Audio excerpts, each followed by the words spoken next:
Hi everyone, welcome again to New Famous Space. Thank you so much for the previous engagement on my videos. Thank you so much. Before we go further, I want us to do a quick appreciation for this amazing lipstick. This is Beauty by AD Lippy in Scarlet. We're gonna do a quick brush. Just look at that. So guys, if you want this or any makeup products from Beauty by AD in the UK, please do contact me.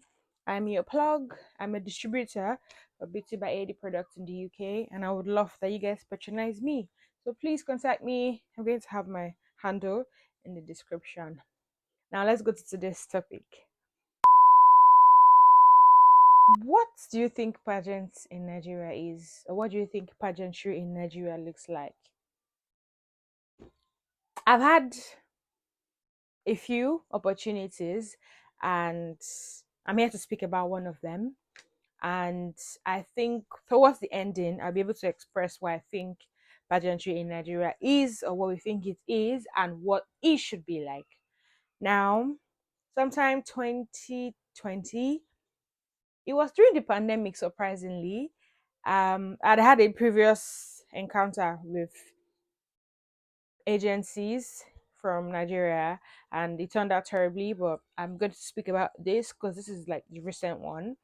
So I think I saw a post on Instagram, and I think I liked it, and I like made inquiries about the event, and I was told about how it was going to be like an audition thing, and they were going to pick people, and I was like, oh yeah, sure. So I think they reached out to me if I was interested, because I think they probably went through my page. So I was like, oh no, no, no, I'm not interested. Now, the manager reached out to me and said he would like to speak with me, which I had no problem with. We had a conversation, and then he told me that, oh, they're different. Because I remember I narrated what had happened in the previous, you know, pageantry that I went for, which was as interesting as this. And he said, oh, we're nothing like that. We're good people. We keep to our word. If we said you're getting this, you're getting this, we don't tell lies. And I was like, oh, yeah, nice. As for me and my house, I'm not interested. And then he said, oh, how about you join without having to pay the application fee? Which I was like, oh, okay. I'm not paying anything then. I'm not investing in this. So yeah, sure, why not? And also I remember that they had already done the audition and they'd picked some of the contestants. So I remember, I think someone had to leave because she had to go for a surgery. So they needed someone to replace her. That was why I came in. So it was fine with me. So I joined them. And then I think Cardi B came to Nigeria to perform in Lagos, and we're giving free tickets to our event. Cardi B, Burna Boy, Tiwa, and I remember I lived on the mainland and the show was on the island. So I had the problem with attending. And I remember I reached out to the manager and I told him that I wouldn't be able to come because past 12, after 12, I'll have issues getting into my estate. He assured me and said things like, oh, don't worry. You're not the only one going to be outside. Your all fellow contestants, some of them I want to sleep outside as well. I'll get you accommodation, blah, blah, blah, blah, blah. Rest assurance, right? So, yeah, I was like, oh, yeah, sure. So, I stepped out. I joined them at the event. It was nice. Cardi B's performance was amazing. And Burna Boy, came late as usual, of course. And afterwards, like I thought, I could not go home. So, I told him to please take me to where he said he booked and said, oh, yeah, we're going to take me to the hotel first, then drop like another contestant at her house or something like that. So I was like, yeah, sure. So he dropped me at the hotel. I got comfortable, locked my door, get ready to zone out because I could not have my bath because it was on the island. And the thing about this island water that you guys, I'm sure you know about it. So about 30 minutes after, my phone rang and this guy was calling me. I picked and I heard something like, oh, my estate gate is locked. I have to come back and sleep in your room. I'm thinking two plus two.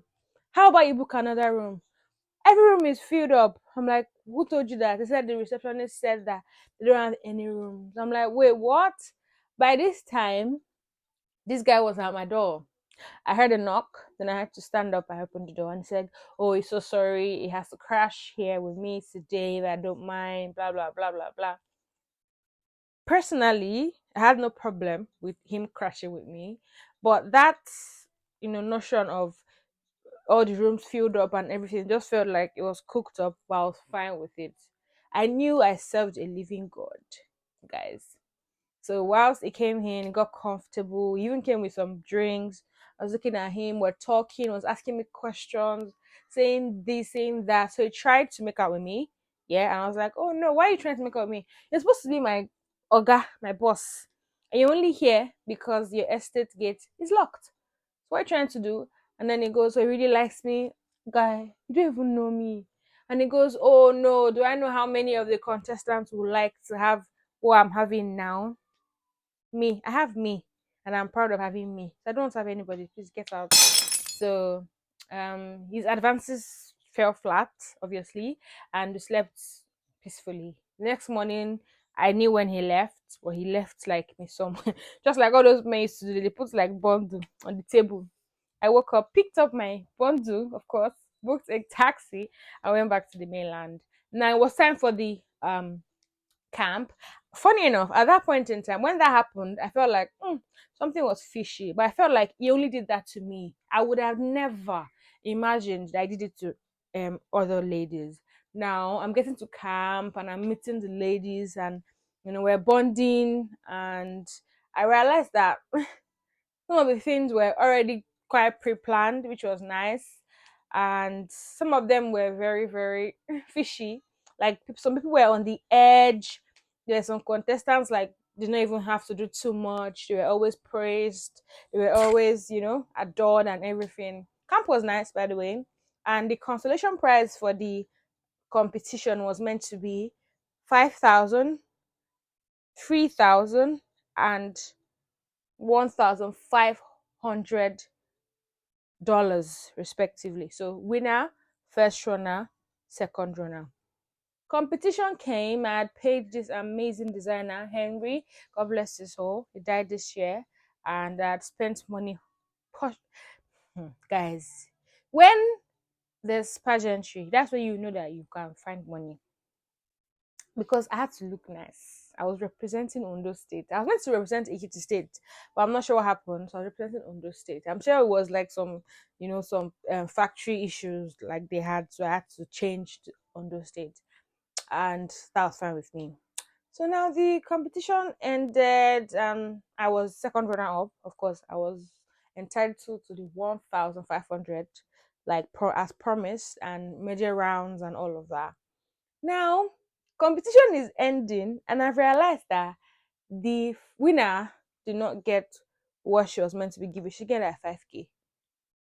Yeah, I don't have anything to say because I'm thinking in my head that the only money I spent was the money for my dresses. I didn't pay for the application, which was a lot if you ask me, but it was a nice experience.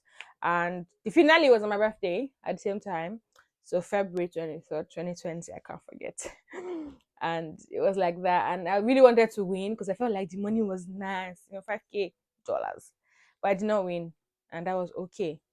So after the competition, we were supposed to have like major rounds lined up, and I was meant to just go when it was my turn because they had it done consecutively.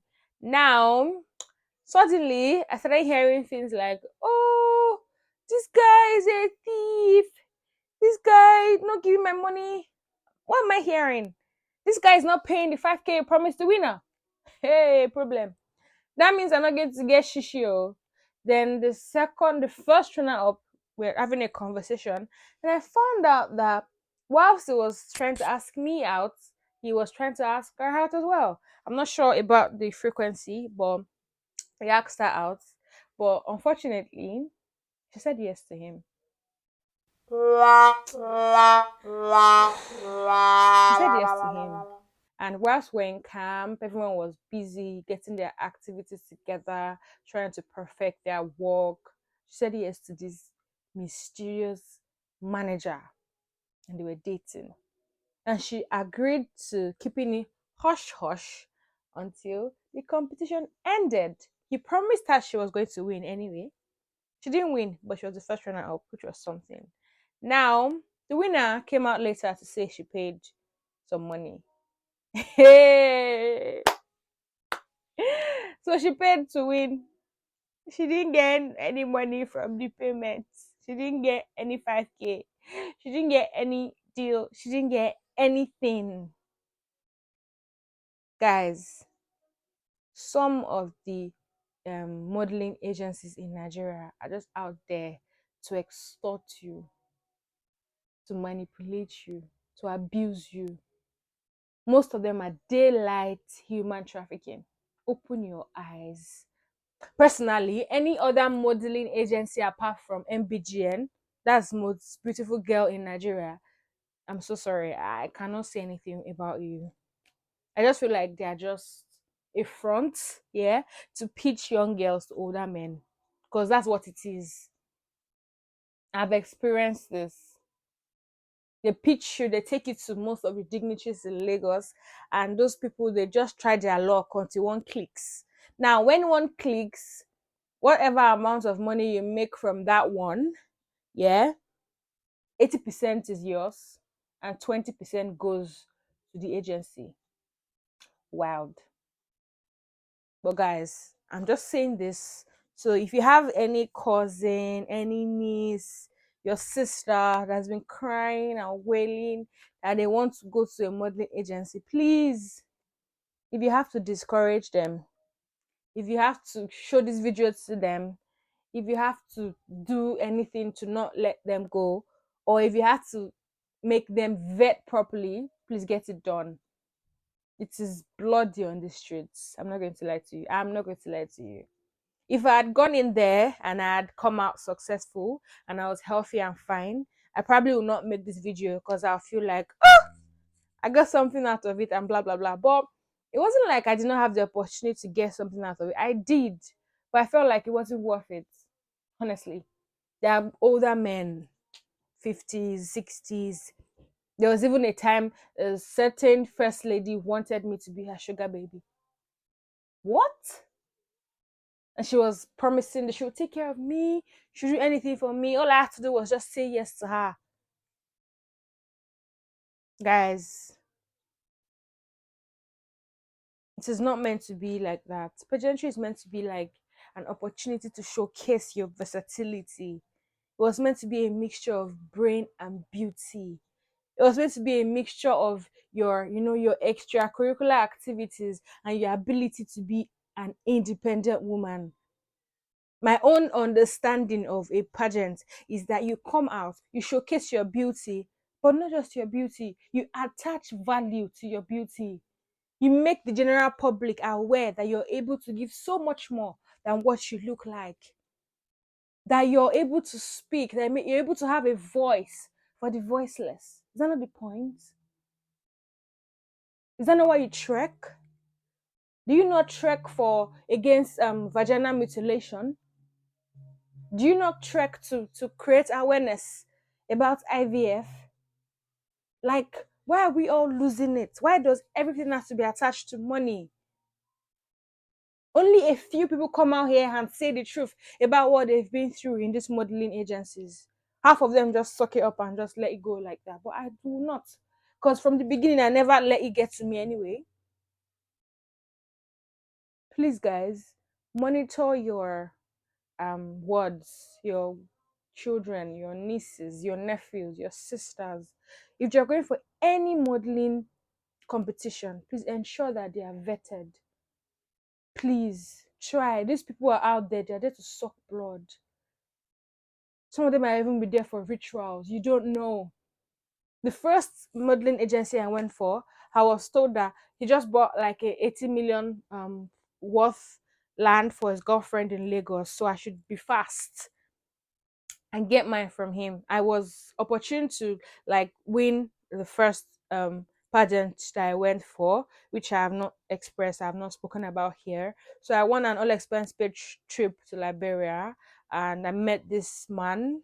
I don't know who he is, and I was told that just bought expensive like land for his baby in Lagos, and I was supposed to have a babalawo or a pastor that will back me up, just so whatever he says, yeah, or whatever I say, he does, guys. And it is so sad that the living condition of a lot of people right now, we enable them and make them fall for all of these stupid theories. It is crazy, guys. All I'm trying to say is vet vet your options, vet it, check it out, look it out on Google, check it out, ask questions, speak up, call the manager, do something. Some of them are out for blood. They are just there to traffic you as usual, just to get the 20%. Now, there are times when I feel like, should I have done this? Maybe I would have been in a better place, which is true. But at the same time, I ask myself, would that have been in my willpower? No. If I tell you I don't think about all of those things I had missed out in the modeling agency, I'm a very, very, very dirty liar. There are times when I think about it like, oh, I should have just done this thing. I should have just done it. I would have been fine. But no, life comes in stages. That's why you have stories. So you can tell, to expatiate the glory of the Lord in your life, to expatiate the intensity of your hard work. Please look out for your little ones. These people are getting crazier by the day. The funniest part is they'll go through these things and they'll be able to say it out. Look out for them. Please look out for your little ones. I'm not saying you should be on their tail, but speak to them. Be their friend. When you're their friend, they'll be able to speak to you about things that they go through. I hope that you've been able to take one or two from my conversation. And I would love to hear from you what you think about pageantry in Nigeria or Africa generally. I think they're sort of similar because Liberia and Nigeria, I had the same experience with both of them. So I'd like to know what you think. If you had like experiences, if your friend's friend or your sister or somebody has, please let me know. And if there's anything you'd like me to talk about, because someone told me last week they wanted me to talk about something, and I'm looking into talking about it. But for now, this is what I like to share on Infamous Space. And until next time, thank you so much for joining me today. Please, before you leave, do not forget to subscribe, like, comment, and share. See you next time, next week, for an amazing episode of Nifemis Space. Thank you so much. Bye.